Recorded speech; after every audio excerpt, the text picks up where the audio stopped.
5월달을 보내면서 첫째 주일은 어린이 주일, 둘째 주일은 어버이 주일, 셋째 주일은 스승의 주일, 넷째 주일은 부부의 주일, 가정의 주일, 이렇게 우리가 명명한다 그래서 5월달을 가정의 달로 보내는 것이 아니라고 저는 생각하고 있습니다. 어린이 주일날 어린이 잘 돌봐야 되고, 어린이들 말씀으로 잘 양육해야 되고, 어버이 주일 어버이께 효도해야 되고, 잘 돌봐드려야 되고, 이런 수준의 우리가 가정의 달을 보낼 것이 아니라 정말 살아계신 하나님께서 이 가정을 왜 두셨는지,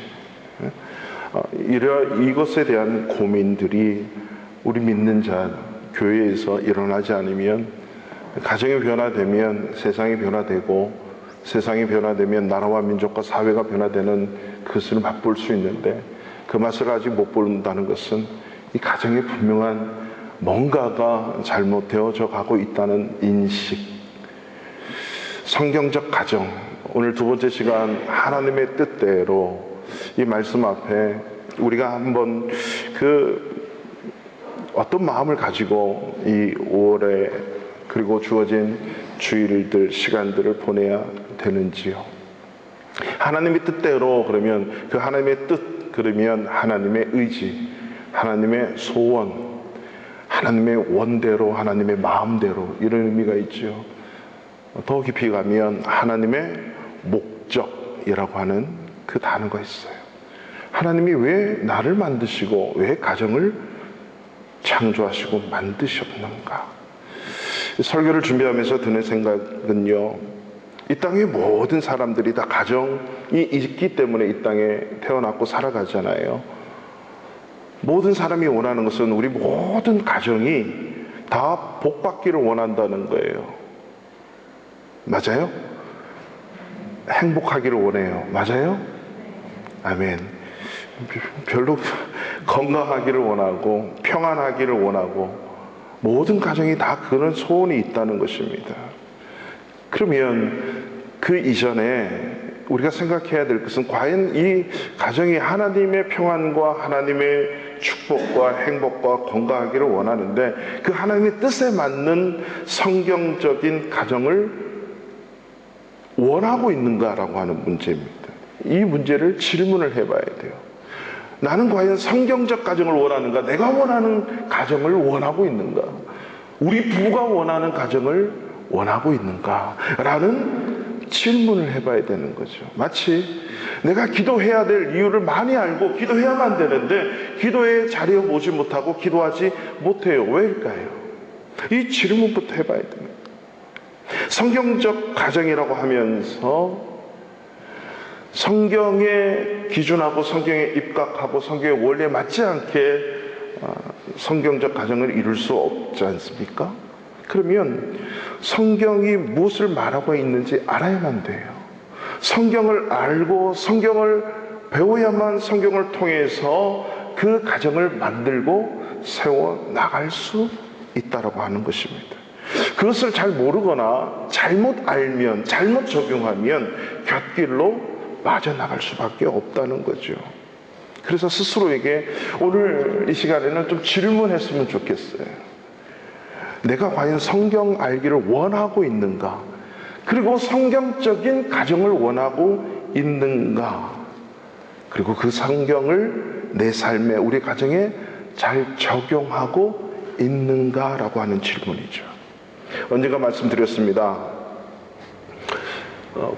아주 멋진 그림 위에다가 습자지, 먹지를 대고 그 그림을 그리면 얼추 비슷한 그림이 형성이 돼요. 마치 그렇듯이 성경 위에다가 우리의 인생을 엎어놓고 그 성경에 따라서 내 인생을 맞춰가는 것, 이게 바로 성경적인 가정, 우리 크리스찬의 삶이라고 할 수 있습니다. 오늘 본문의 말씀을 보면, 그렇다면 왜 하나님의 뜻대로인가? 왜 가정은 하나님의 뜻대로 이루어져야 되는가? 라고 하는 거죠.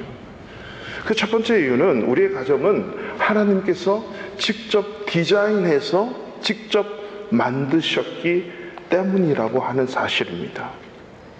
우리의 가정의 모든 해답은 하나님께만 있습니다. 믿습니까? 제가 던지는 이슈들을 한번 잘 생각해 보십시오. 예를 들어서 이 세상에는 성경의 말씀과 정면으로 대치되는 사회 이슈들이 아주 많이 있어요. 그렇죠? 자, 하나님은 세상을 창조하셨다라고 이렇게 말씀하고 있는데 세상은 그게 무슨 소리냐? 절대 그렇지 않아. 무신 진화론, 신이 없어. 진화론이지. 학교에서 배우고 있죠. 이런 배움에 있어서 부모된 저와 여러분, 아니 우리가 그렇게 배웠을 때 우리의 부모들은 과연 어떻게 우리를 가르쳤나요? 물론 그때는 성경 보급이 없었고 말씀의 가르침이 없었다라고 생각을 한다면 그 시대를 지나 우리가 부모가 되었어요. 그러면 우리가 부모가 되었는데 우리 부모는 그러한 가르침을 받고 있는 자녀들에게 어떻게 대응하시고 어떻게 가르치셨나요? 학교에서 그렇게 가르침을 받으면 그렇게 배워. 그래야 100점 맞으니까. 교회에서는 창조를 말하면 되고 신앙을 가지면 돼. 그 신앙심을 갖는 게 종교심을 갖는 게 신앙이야. 그렇게 선택적으로 잘하면 된다는 식으로 우리가 우리 안에 그렇게 은연중에 내버려 두진 않았는지요.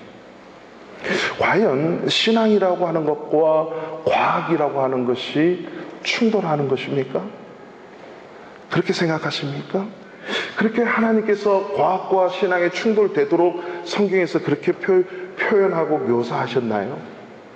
우리는 창조의 하나님, 태초에 하나님이 천지를 창조하셨다는 이 말씀 앞에 과연 과학과 신앙을 충돌시키기 위해서 하나님이 과학을 이 땅에 만드시고 또 우리에게 말씀을 주셨는가라고 하는 사실이죠.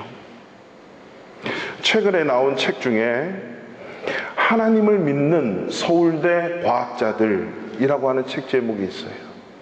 사실 서울대에는 그 과학자들, 교수님들이 과학자들이 많이 있어요. 교수가 된다고 해서 과학자는 아니지요. 과학자라는 칭호를 받기 위해서는 그만한 업적이 있고 훌륭한 분들이에요. 그 교수님, 과학자들 13분이 그 책을 썼어요.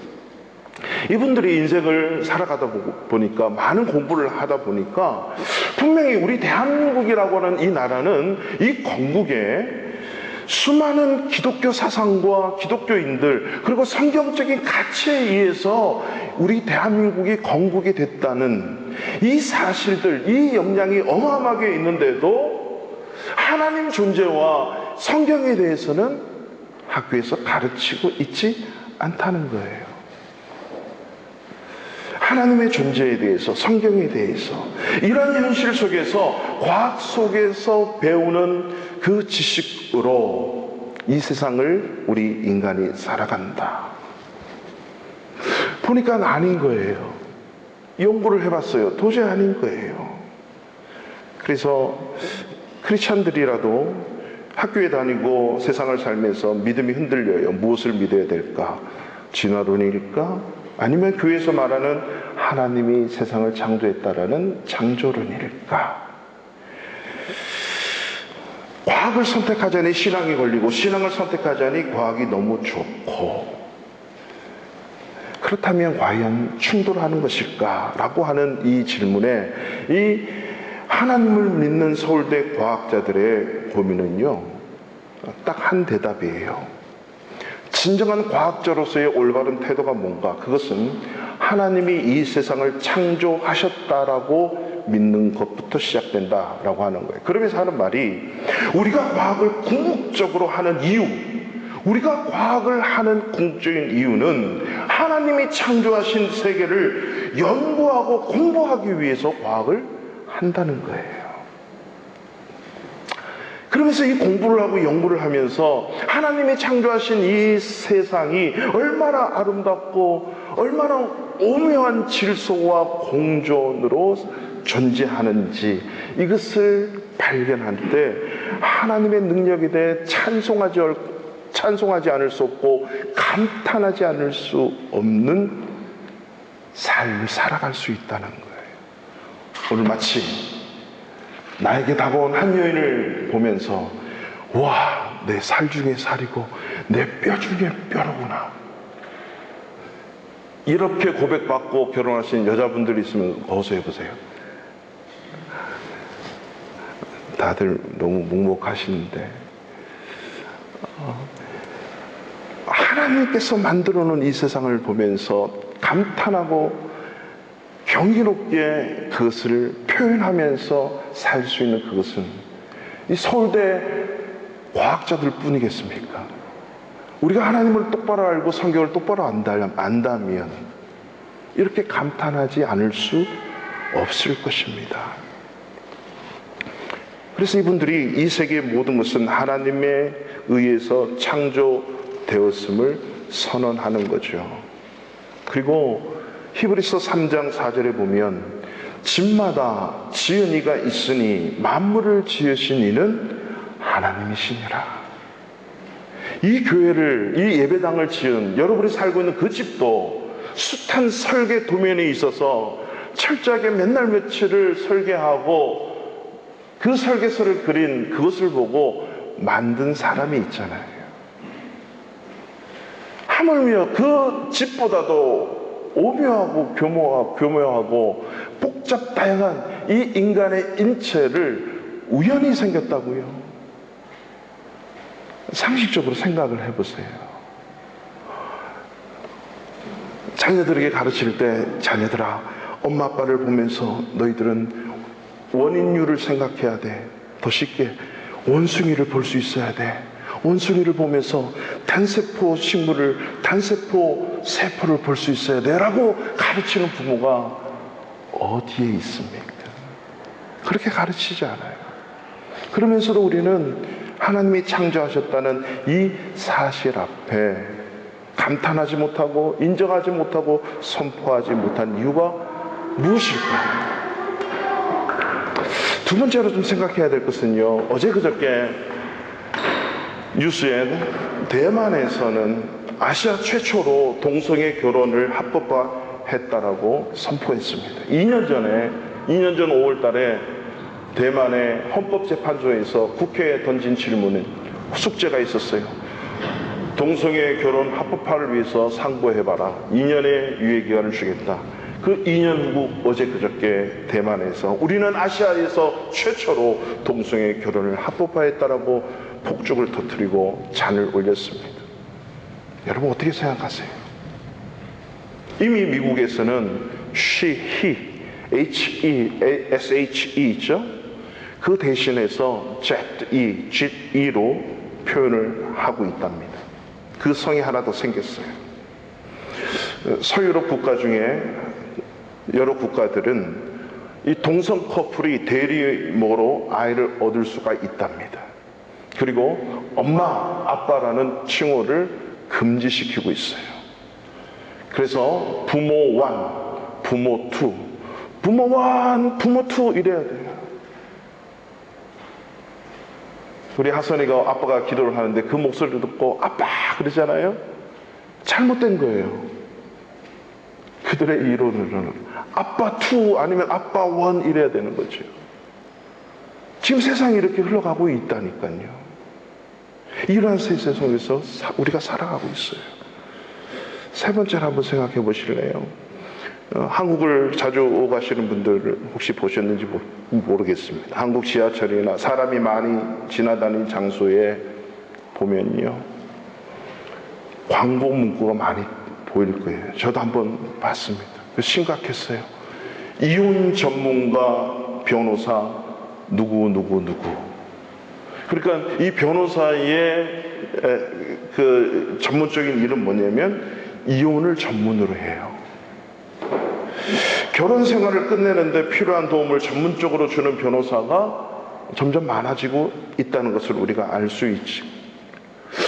맞아요. 아프고 힘들고 만져주고 또 새롭게 건설해 주겠다라고 하는 측면에서 도움을 줄 수 있다는 측면에서는 우리가 어느 정도 공감을 할 수는 있어요. 그렇지만 가만히 보면 얼마나 많은 가정들이, 결혼이 파괴되고 이것이 점점 많아지고 있고, 이것을 잘할 수 있도록 도와주는 변호사가 많아지고 있다.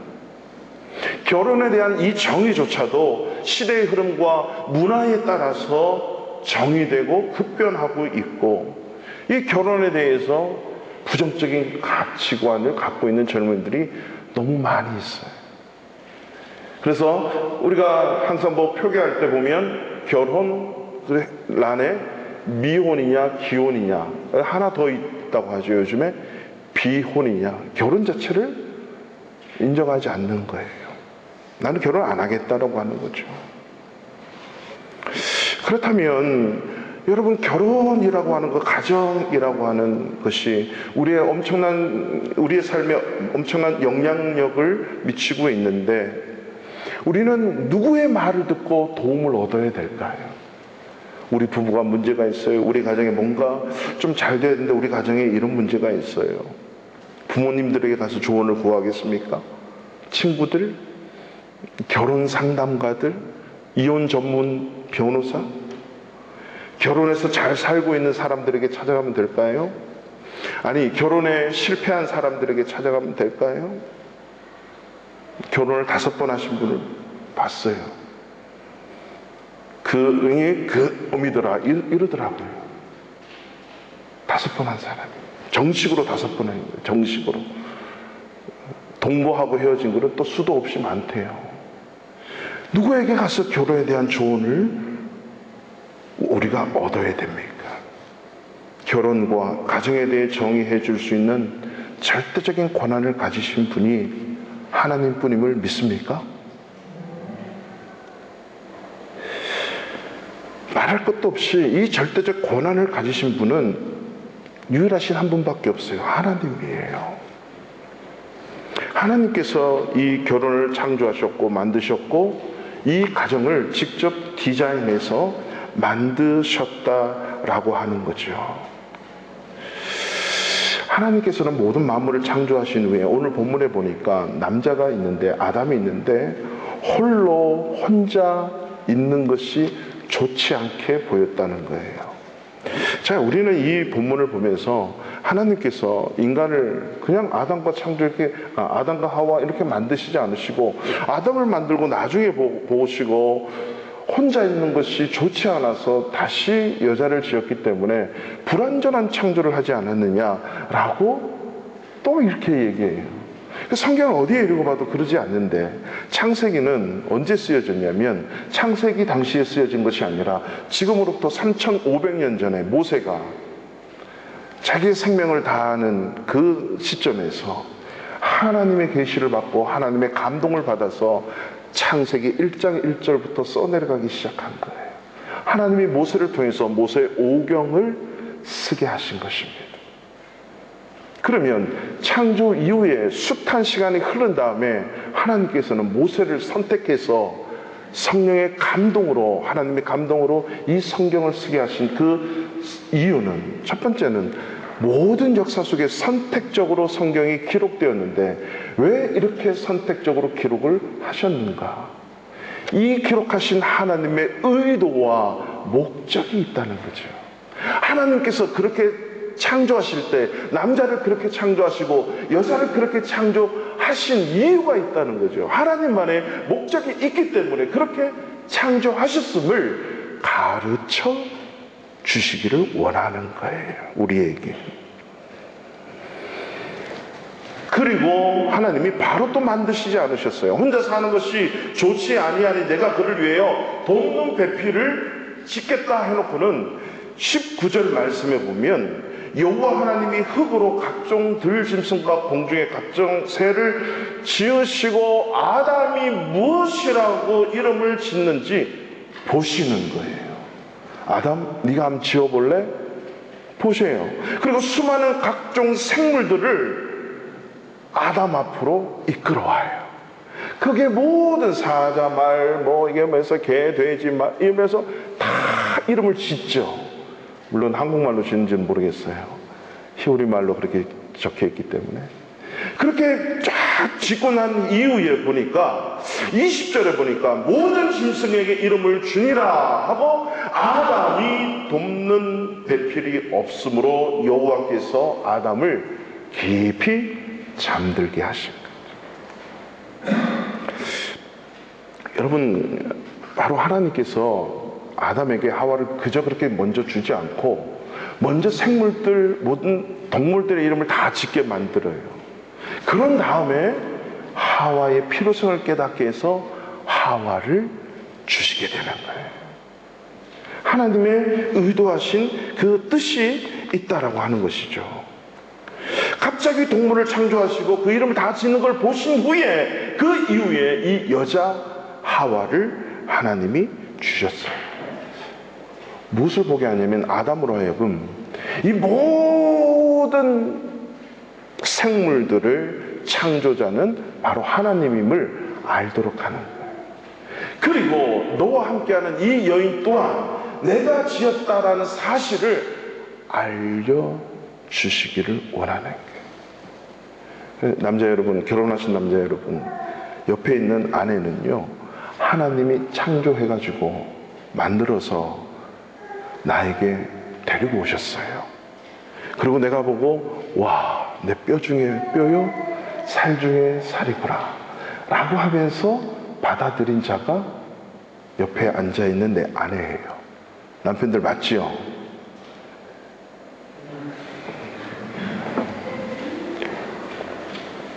물론 이제 집에 가시면 심각한 일들이 벌어질 가능성이 상당히 많습니다. 아니더라도 맞다라고 이렇게 대답하셔야 점수를 좀 받는데, 우리 남자분들. 하나님이 그렇게 만드셨대요. 그래, 인정을 안 하더라도 성경은 그렇게 하나님이 창조하시고 그렇게 이끄셨다라고 하는 거예요. 근데 하나님께서 그렇게 만드신 이 여자를 보고 하나님이 보세요. 22절 보십시오. 여호와 하나님이 아담에게서 취하신 그 갈빗대로 잠을 자게 해서 갈비를 하나 빼죠. 그리고 살로 채워요. 그 여자를 만들고 아담에게로 이끌어 오시니, 이걸 요즘 말로 얘기하면 하나님께서 중매하셨다는 거예요. 하나님이 우리의 아내를 중매하셨어요. 그리고 중매장이가 데리고 온 이 여자, 이 갈빗대인 이 여자를 보고 내 뼈 중에 뼈요, 살 중에 살이라 하면서 그것을 취해요. 제가 지금 주례하고 있는 거 아닙니다. 하나님의 말씀 다시 한번 생각해 보자는 거예요.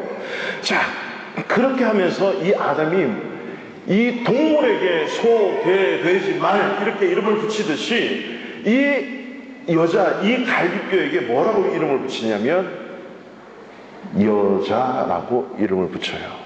그리고 이후에 보면 하와라고 이름을 붙이는 거예요. 이 아담이 그 모든 명령을 받아서 모든 동물의 이름을 짓고 이 여자 보고 여자라고 하는 거예요. 이게 바로 하나님께서 연결시켜 주시고, 하나님께서 인간을 최초로 만들었는데 그 최초로 만든 인간이 부부가 되어버린 거예요. 그러면서 놀랍게도 어떤 말씀을 하시는 줄 아십니까? 자, 23절, 24절을 다 같이 한번 읽겠습니다. 시작. 이러므로 남자가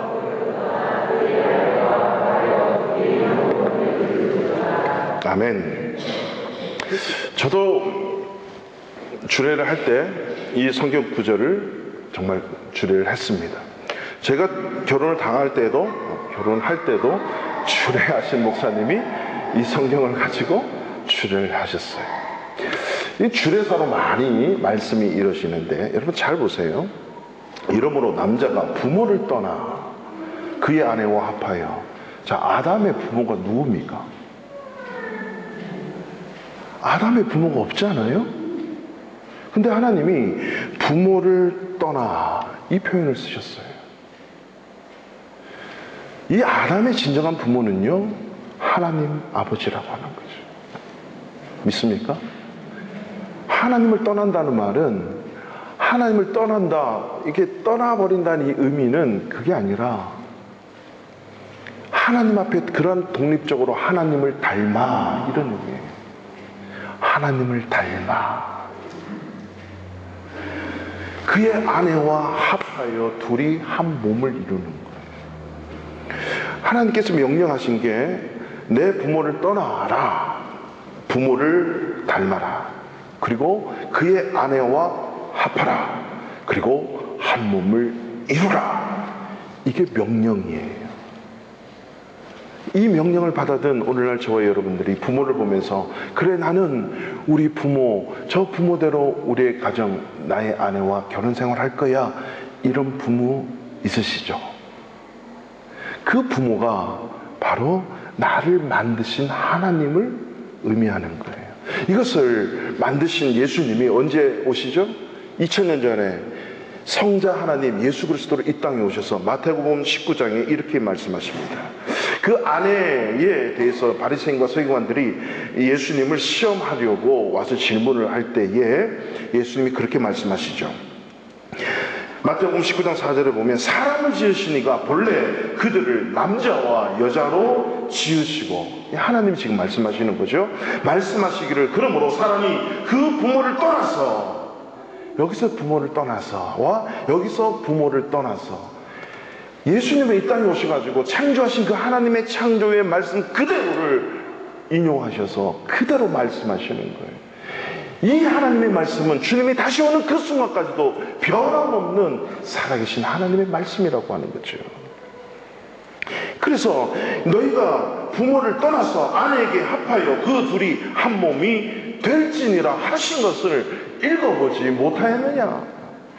3500년 전에 기록했던, 아니 천지 창조 때 하신 하나님의 그 말씀 그대로 모세를 통해서 기록했고, 모세의 1500년 후에 지금으로부터 2000년 전에 예수님이 이 땅에 오셔서 동일하게 창조하신 하나님이 아담을 만드시고 하신 그 말씀 그대로 하신 말씀이라면, 그리고 오늘날 저와 여러분들 앞에 이 말씀이 주어졌다면, 이 말씀대로 우리 부부가, 우리의 가정이 만들어져야겠구나 라고 생각을 할 수가 있다는 거죠.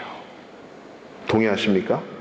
그런즉 이제 둘이 아니요 한 몸이니, 그러므로 하나님이 짝지어 주신 것을 사람이 나누지 못할지니라.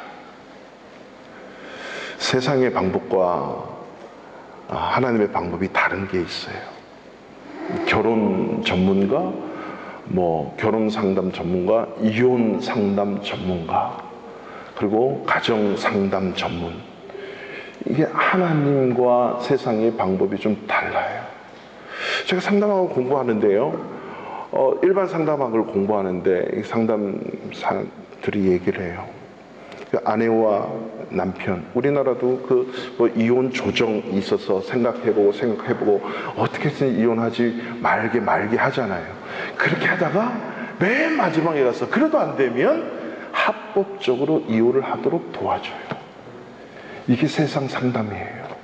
기독교 상담학은요, 예수님이 하신 말씀처럼 하나님이 짝지어 준 것을 사람이 나눌 수 없는 거예요. 누가 나눌 수 있겠습니까? 하나님만이 나눌 수 있어요. 그래서 하나님만이 나눌 수 있는 방법이 뭐냐? 간음한 영고 외에는, 이렇게 성경이 기록하고 있다고요. 간음한 영고도 하나님은 될 수 있는 대로, 이게 네 갈비뼈고, 갈비뼈야 네가 들어가야 될 그 살을 채우는 그곳이 그거니까 살을 하는 거죠. 구약 성경에 보면 호세아의 아내는 창녀였어요. 결혼하고 또 나가서 그 짓을 하고 또 돌아오게 해요. 3번씩이나 하나님이 호세아를 통해서 그 창녀를 데리고 너의 아내를 삼으라고 얘기하죠. 하나님의 사랑이라고 하는 것은 도저히 용서받지 못할 그 죄까지도 용서할 수 있는 그 사랑으로 하나됨을 말씀하고 가르치고 있다는 거죠. 이게 성경적인 가정이에요.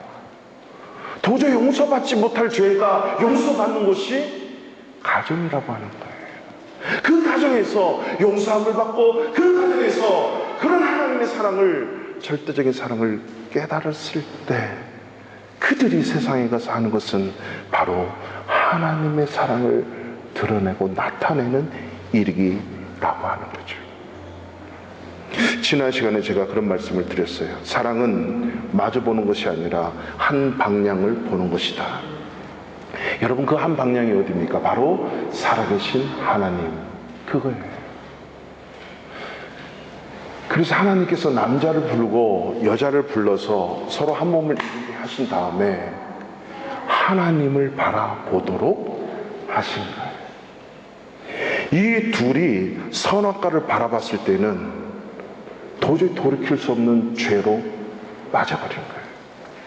이 둘이 선악과를 바라보는 그 앞에서 그 눈을 돌려 그들을 부부되게 하신 하나님을 바라봐야 선악과를 이길 수 있고 선악과를 해결할 수 있는 그 문제, 답을 찾을 수 있었는데, 이들은 선악과에서 그들의 시선을 머물고 말았다는 거죠. 바로 성경적인 가정은 우리가 이 세상을 살면서 무너져버린 이 숱한 이론 앞에, 그 이론 앞에 머물 것이 아니라 그 이론 위에 계시는 하나님 앞에 두 부부가 눈을 고정하고 하나님 앞에 문제 해결을 놓고 기도하면 하나님께서 그것을 해결해 주신다는 거죠. 그래서 사도 바울은 이것을 받아서요, 아내와 남편의 얘기를 하면서 빠지지 않는 이론이 하나 있어요.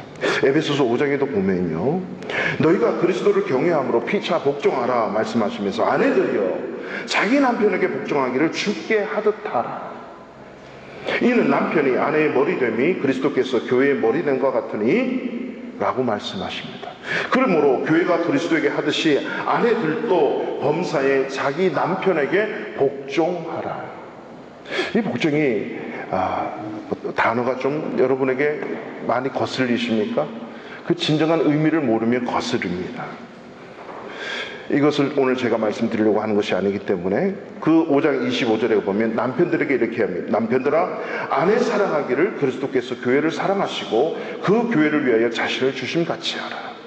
자, 아내를 얘기하고 남편을 얘기하는데 뭘 빠지지 않냐면 교회와 그리스도를 빠지지 않고 말씀하세요. 이 말씀은 부부관계의 해결은, 부부관계의 모든 문제의 해결은 그리스도와 예수 그리스도와 교회, 예수 그리스도와 성도 간의 그 관계를 이해하지 않으면 해결할 수가 없다라는 거죠. 하나님께서 부부를 만드셨고 하나님께서 부부를 한 몸 이루게 하셨기 때문에 교회와 그리스도의 관계, 즉 말씀 속에서 그 해답을 찾지 않으면 부부관계의 해답을 찾을 수 없는 거예요. 그래서 세상은 아빠 원, 아빠 투, 뭐 부모 원, 부모 투, 이런 말대로 계속 세상을 만들어가고 있잖아요. 사랑하는 성도 여러분, 우리 부부 가운데 이 부부 디자인하시고 만드시고 가정을 디자인하시고 만드신 그 하나님 앞에 달려가기를 주님의 이름으로 축원합니다.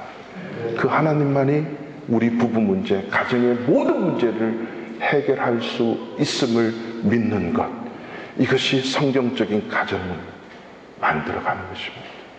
두 번째로는 왜 성경적인 가정, 하나님 뜻대로 가정을 이루어야 합니까? 가정의 시작은 부부이기 때문입니다. 오늘 주보의 로뎀나무란에 보시면 가정의 기본은, 가정의 시작은 부부입니다 라고 말씀을 올렸죠. 여러분, 가정의 시작은 부부로 시작되는 거죠. 하나님께서 아담과 하와를 창조하시면서 바로 가정으로, 부부로 시작했다는 것입니다. 이 부부가 어떻게 하냐에 따라서 그 가정은 성경적인 가정이냐, 그 부부만의 가정이냐, 세상이 원하는 가정이냐, 자기들만의 가정이냐라고 규명되어질 수 있다라고 하는 것입니다. 자, 22절부터 보면, 22절 보실까요? 여호와 하나님이 아담에게서 취하신 그 갈빗대로 여자를 만드시고 그를 아담에게 이끌어 오시니, 이 남자들의 생각은 내가 이 여자를 선택했다라고 생각하는데 그 선택 자체부터 이것은 하나님의 사고가 아니에요. 뭐 교회 오빠라 그래가지고 교회 누나라 그러고, 뭐 교회 언니는 안 되겠군요. 아무튼 교회 동생 뭐 이래가지고 어떻게 쓰는 뭐 교회 친구 해서 교회 안에서 만났는데, 이것조차도 내가 선택한 것이 아니라 하나님께서 이 아내를 나에게 주셨다. 아내 또한 하나님께서 나의 진정한 갈빗대가 그 몸통에 붙어 있어야 되는데 그 진정한 몸통에 붙어 있는 것이 바로 저 사람이구나.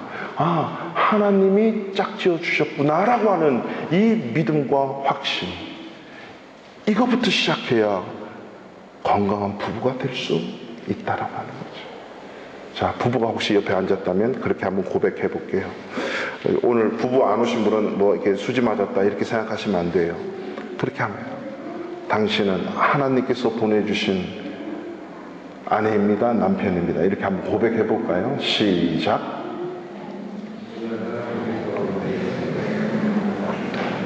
뭐 부부가 잘 안 앉으셔 그렇습니까?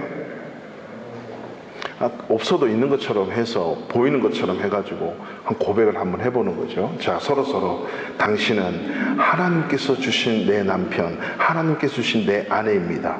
서로 시작. 당신은 하나님께서 주신 내 아내입니다. 이 아내를 보고 먼저 얘기하는 것이죠. 내 뼈 중에 뼈요, 살 중에 살이라. 이것을 남자에게서 취했으니까 여자라 부르는 거예요.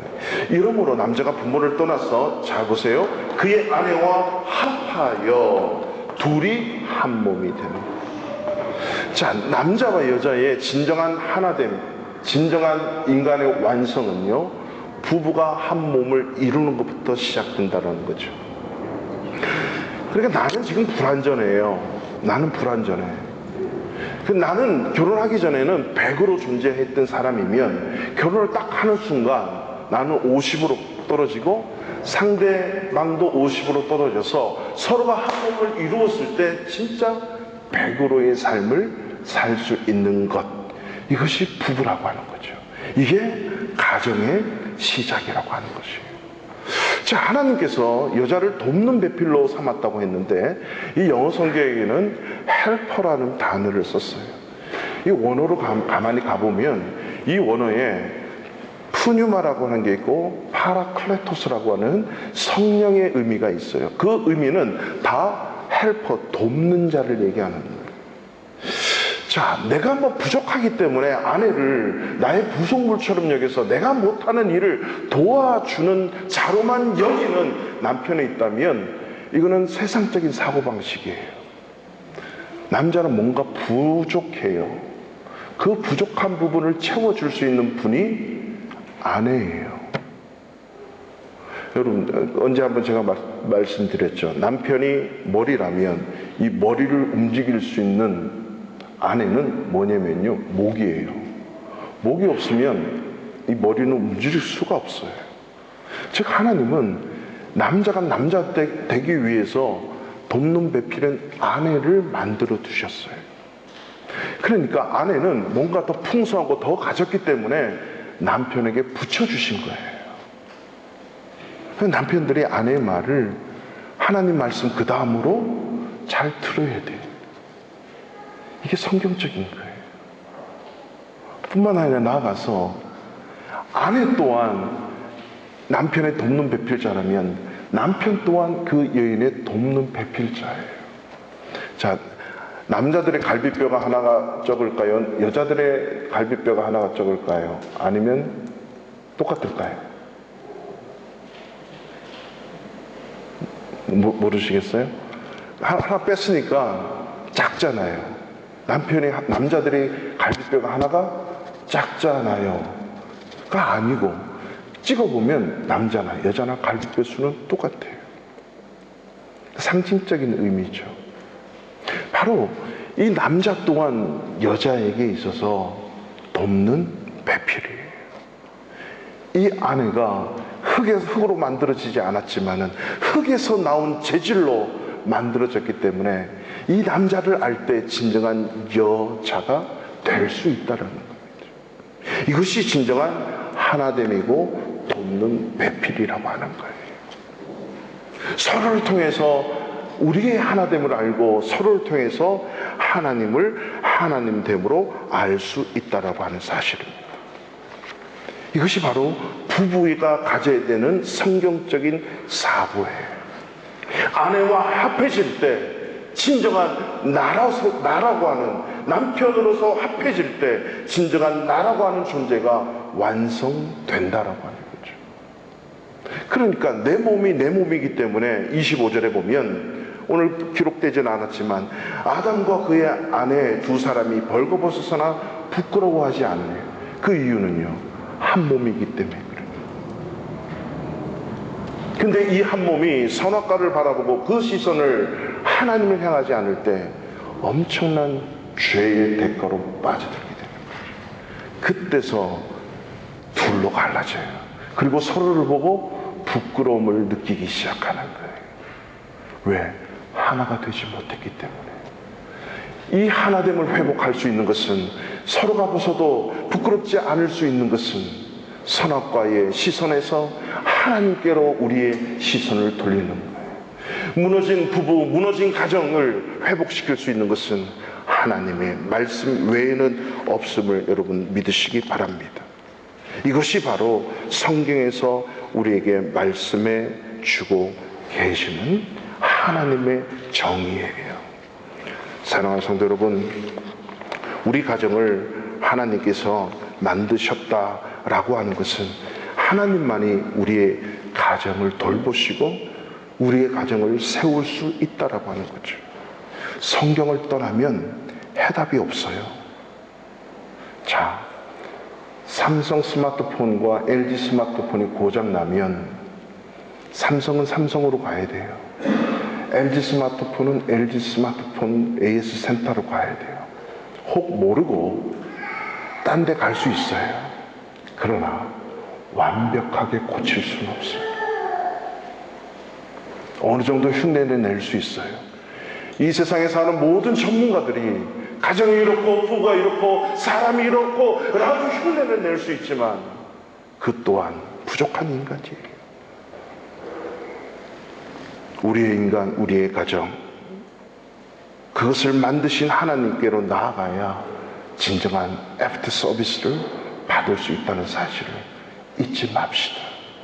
그래서 5월을 맞이해서 진정한 우리의 부부, 우리의 가정이 하나님 손에 있음을 알고, 이것이 성경적인 가정을 이루기 위해서 성경을 붙들고 몸부림치고 말씀 속에, 기도 속에 거하면서 무너져버리고 부족한 우리의 가정이 회복되어질 수 있는 5월 한 달 보내시기를 주님의 이름으로 축원합니다.